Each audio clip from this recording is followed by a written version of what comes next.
Well, good afternoon, neighbor. I am so glad you stopped by. I wanted to take a break really quick and just talk about growing bell peppers.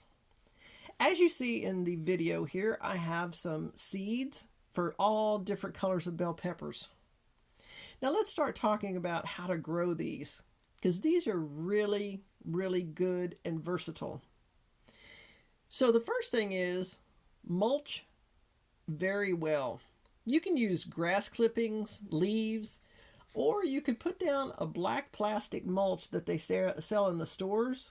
And then you put holes in where you're going to put your plants. After you've started your seeds indoors in the spring, you take them out and plant them in your garden.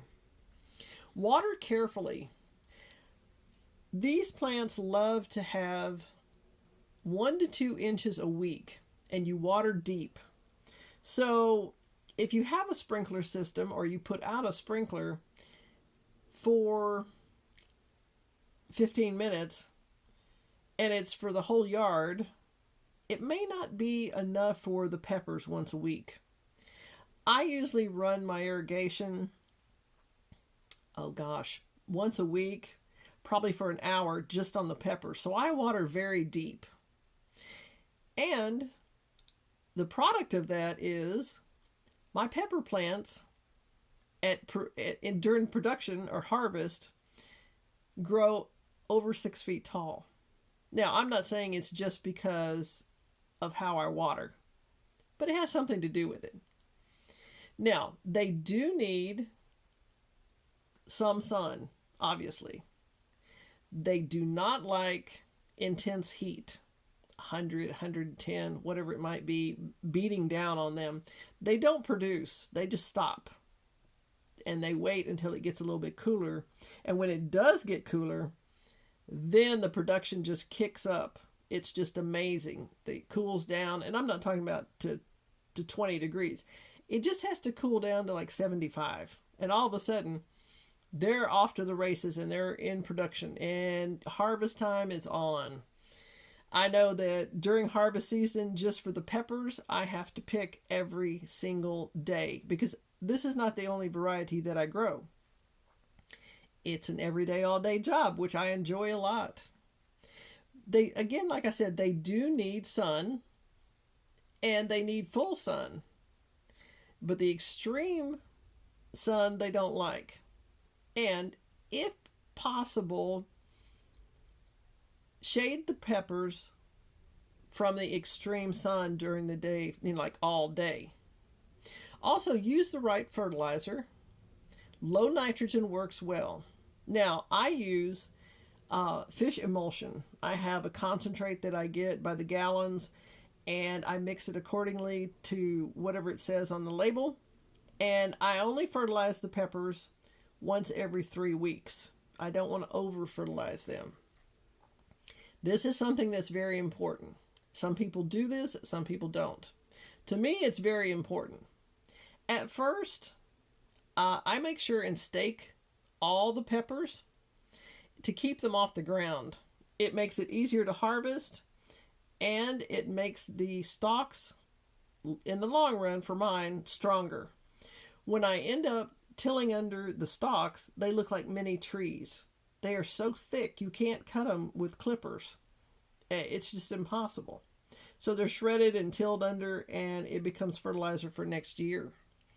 Now, they do at times get pests. So check for pests.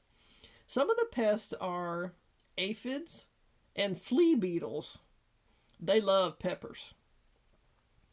And then you may ask, well, what can I plant around them? What kind of companion plants can I use around my peppers? They'll do well around corn, cucumbers, carrots, but not cabbage or fennel. And look those up. They just don't do well at all. Now, how long does it take from the time I plant these plants and they flower till I get some bell peppers? Well, it's approximately between 60 and 90 days till harvest. And all the different colors of bell peppers, you've seen green, orange, purple, red, yellow, Makes a wonderful salad or fajitas, or just by itself. I remember being out harvesting and you get kind of hungry and you think, I'm just going to grab one of these bell peppers because they are wonderful. Now, the red bell pepper is the sweetest. A lot of people ask me, well, I'm going to go out and harvest and I'm just going to pull these off the plant and I'll be done faster. Why do you clip them? Well, the reason I clip the peppers off the plant is I don't want to ruin the plant or damage the plant. I don't want to damage the plant and then the insects come and they kill the plant, or they may destroy the plant.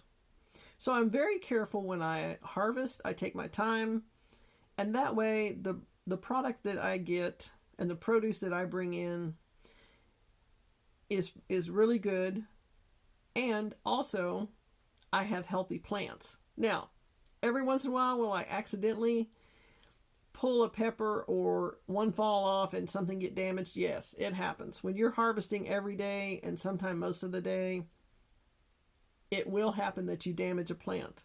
But I plant so many of them, I don't have a problem. That's fine if I accidentally damage one. Well, I am so glad you stopped by today. I wanted to stop and just talk about peppers, especially bell peppers. Have you found any shortages of bell peppers in your stores? And what do they look like? Are they good produce, or is it looking a little sad? Well, my solution to all of this is put some bell pepper plants in your garden. I suggest to everyone that I talk to, double your garden, triple it if you can.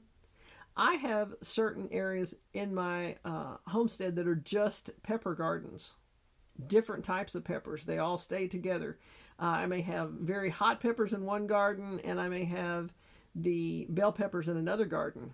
I want to make sure that hopefully they're not cross-pollinated and I get a very hot bell pepper. Again, I'm so glad you stopped by. If you enjoyed this video and more to come, give me a thumbs up, and in the comments below, go ahead and tell me what peppers you're going to be planting in your garden this year. There's so many varieties, and you can buy them with, seeds and start your own seedlings, or you can buy plants later on.